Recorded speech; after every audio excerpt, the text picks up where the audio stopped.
Hello guys, welcome to Mahi Lohendra channel. ఈ రోజు ఈ వీడియోలో సౌత్ ఆఫ్రికా లీగ్ లో నైన్త్ మ్యాచ్ అయిన MI captain versus Paarl Royals match analysis and prediction చూద్దాం. సో ఫస్ట్ గా చూసుకుంటే పాల్ రాయల్స్ ప్లేయింగ్ 11 చూసుకుంటే, సో మన అందరికి తెలుసు David Miller is the captain. So అలాగే మన ఇండియన్ ప్లేయర్ దినేష్ కార్తిక్ ఉన్నాడు. ఇంకా మంచి బ్యాట్స్మెన్స్, అలాగే బౌలర్స్, అలాగే ఆల్రౌండర్స్ కూడా ఉన్నారు. సో ఇందులో ఫస్ట్ చూసుకుంటే డేవిడ్ మిల్లర్ మన అందరికీ తెలుసు. సో T20 వరల్డ్ కప్ లో మనతో జరిగిన ఫైనల్ మ్యాచ్ లో ఎంత చివరి వరకు పోరాడాడో తెలుసు. సో ఇతను కనుక అవుట్ అవ్వకపోతే మ్యాచ్ మన చేతిలోంచి వాళ్ళ చేతిలోకి వెళ్ళేది. సో అంత కెపాసిటీ ఉన్న batsmen David Miller. So once crease లో నుంచుంటే నిలదొక్కుంటే ఆటోమేటిక్ గా సిక్సెస్ ఫోర్స్ అయితే మటుకి కొడతాడు. సో అటు సైడ్ బౌలర్ ఎటువంటి వాడైనా భయపడే ఛాన్స్ లేదు.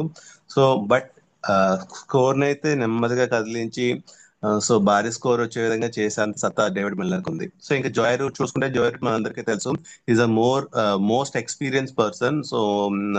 సో అతను కూడా జస్ట్ స్టార్టింగ్ స్లో ఆడినా కూడా నెమ్మదిగా పుంజుకుని సో సిక్సెస్ ఫోర్స్ అయితే కొడతాడు, బాగా స్కోర్ అయితే చేస్తాడు. దెన్ నెక్స్ట్ దినేష్ కార్తిక్ మనందరికీ తెలుసు మన player. So once Dinesh Karthik కూడా చాలా క్వాలిటీ ప్లేయర్ చెప్పుకోవాలనుకుంటే. సో షార్ట్ సెలెక్షన్ కానీ ఫామ్ చూసుకుంటే కనుక చాలా ఉంటది. చాలా బాగా కొడతాడు షార్ట్ సెలెక్షన్, మనం చూసాము. సో ఈజీగా సిక్సెస్ ఫోర్స్ అయితే ఈజీగా కొడతాడు. సో ఇక్కడ బ్యాటింగ్ టెక్నిక్ అయితే దినేష్ కార్తిక్ యూటిలైజ్ చేస్తాడు. ఇంకా ఆల్రౌండర్ చూస్తే పెహ్లుకియాయో చూసుకుంటే కనుక అటు బ్యాటింగ్ ఇటు బౌలింగ్ లో కూడా చాలా ఉంటాడు. So is the main key player for this Paarl Royals. ఇంకా ఎంగ్రీ చూసుకుంటే కనుక మనకు తెలుసు is the fast bowler. So once so fast bowling కూడా చాలా స్ట్రాంగ్ అని చెప్పొచ్చు ఎంగిడి తోటి. సో ఎంగిడి కూడా చాలా ఇంపార్టెంట్ ఈ ఫాస్ట్ బౌలింగ్ టీమ్ లో. సో ఫస్ట్ స్టార్టింగ్ ఓవర్స్ కూడా చాలా పొదుపుగా వేస్తాడు, అలాగే ఎండింగ్ ఓవర్స్ కూడా చాలా డెత్ ఓవర్స్ కూడా చాలా పొదుపుగా వేస్తాడు. సో కాబట్టి చాలా ఈజీగా ఉంటది. సో అది బేసిక్ గా చెప్పుకోవాలంటే total overall analysis. So next ఇది టోటల్ టీమ్ యొక్క అనాలిసిస్. దాన్ని నెక్స్ట్ చూసుకుంటే ఎంఐ కెప్టెన్ వచ్చి చూసుకుంటే మనకు ఆల్రెడీ తెలుసు, కెప్టెన్ వచ్చి రషీద్ ఖాన్. సో రషీద్ ఖాన్ గురించి మనకు తెలుసు, most key player Rashid Khan అని చెప్పుకోవచ్చు. అటు బ్యాటింగ్ లో ఇటు బౌలింగ్ లో చాలా ఎక్సలెంట్ గా మన టీం ని ముందుంచి నడిపిస్తుంటాడు. సో నెక్స్ట్ ఇంకా మిగతా వాళ్ళు చూసుకుంటే Warner Dyson, Brevis and Colin Ingram. So this three batsmen చాలా ఇంపార్టెంట్ ఈ టీమ్ కి. సో హెన్రిక్స్ కూడా చాలా ఇంపార్టెంట్. సో ఈ ఫోర్ బ్యాట్స్మెన్స్ కూడా టీం యొక్క బ్యాటింగ్ కెపాసిటీని మనం ఐడెంటిఫై చేయొచ్చు.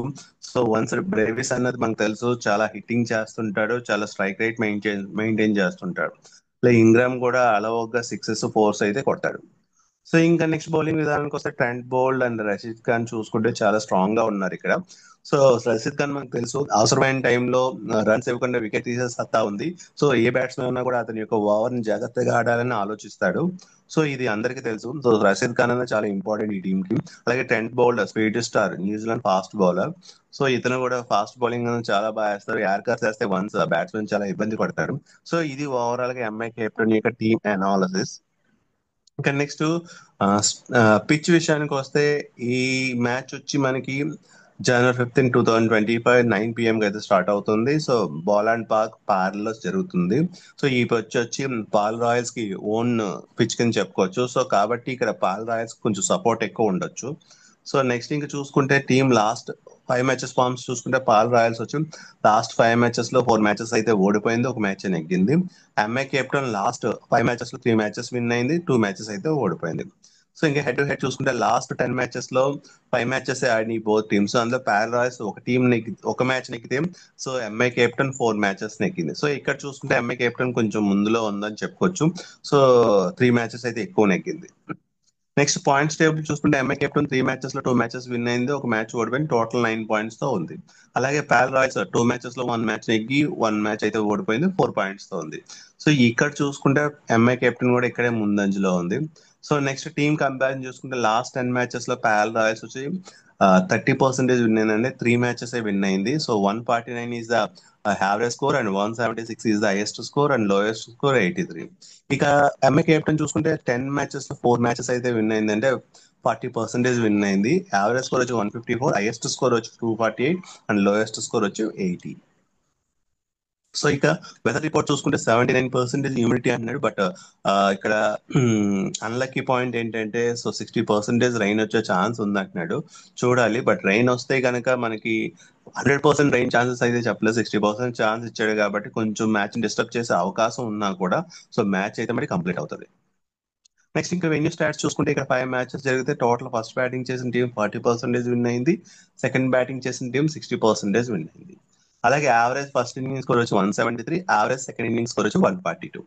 హైయెస్ట్ టోటల్ చూసుకుంటే 208 for 4 wickets and lowest total చూసుకుంటే 103 ఫర్ 10 వికెట్స్. హైయెస్ట్ చేజ్ చూసుకుంటే 176 ఫర్ 1 వికెట్స్. దెన్ ఇక పేస్ వర్సెస్ స్పిన్ చూసుకుంటే కనుక ఈ పిచ్ లో బేసిక్ గా కొంచెం ఆధిక్యం పేస్ బౌలర్ కే ఉందని చెప్పుకోవచ్చు, ఆధిపత్యం. సో ఎందుకంటే టోటల్ జరిగిన 10 మ్యాచెస్ లో 62 వికెట్స్ అంటే 58% పేస్ బౌలర్స్ తీస్తే ఓన్లీ 42% అంటే 45 వికెట్స్ స్పిన్ బౌలర్స్ తీశారు. సో కొద్దిగా చూసుకుంటే కొద్దిగా ఆధిపత్యం అయితే పేస్ బౌలర్ కే ఉంది.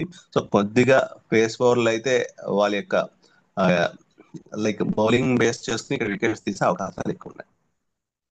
సో ఇది ఈ match analysis and prediction. So ఈ match analysis and prediction base చేసుకుని ఈ 2 టీమ్స్ లో నెగ్గేది ఎంఐ కేప్ టౌన్ అని టాస్ వేసిన తర్వాత యాక్చువల్ రిజల్ట్ మా ఛానల్ అయితే పోస్ట్ చేయడం జరుగుతుంది. సో అలాగే మా ఛానల్ లింక్ ని డిస్క్రిప్షన్ లో అయితే ఇవ్వడం జరిగింది. ఒకసారి ఆ లింక్ ఓపెన్ చేసి ఛానల్లో జాయిన్ అవ్వండి. అలాగే ఓన్లీ బిగ్ బ్యాష్ లీగే కాకుండా BPL, so south Africa league 20 running matches అలాగే ఫుట్బాల్ మ్యాచెస్ ఇక ప్రొడక్షన్ అయితే మా ఛానల్లో జరుగుతుంది. సో మా ఛానల్ అయితే ఫాలో అవ్వండి. Thank you.